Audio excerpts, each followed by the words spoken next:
విజయవాడ నుంచి బెంగళూరుకు వెళ్ళే రహదారి పనులు జరుగుతున్నాయి ఇక్కడ. ఈరోజు ఈ వీడియో పెట్టడం గల ముఖ్య కారణం ఏమిరా అంటే, ఈ దేశానికి వెన్నుముక రైతు అంటారు, కానీ రైతును ఒక చీడ పురుగులా చూస్తున్నారు. అదేంటంటే, ఈ రహదారి పనుల వల్ల ఈ రహదారి పక్కలో ఉన్న అరటి రైతులు చాలామంది నష్టపోయారు. ఇంతవరకు అధికారులు స్పందించలేదు.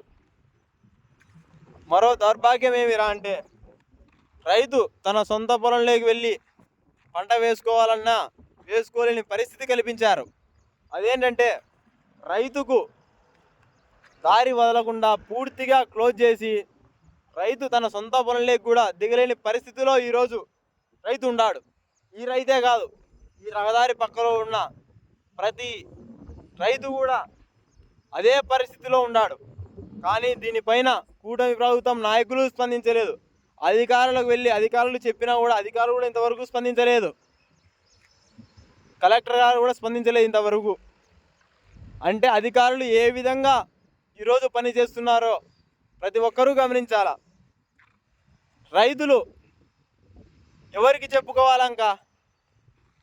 రైతు తన సొంత పొలంలోకి దిగకుండా చేశారంటే రైతు ఇంకా ఎవరికి వెళ్ళి చెప్పుకోవాలా? రైతు పరిస్థితి ఏ విధంగా దిగజారిపోయిందో ఈరోజు మనం అందరం గమనించాలా.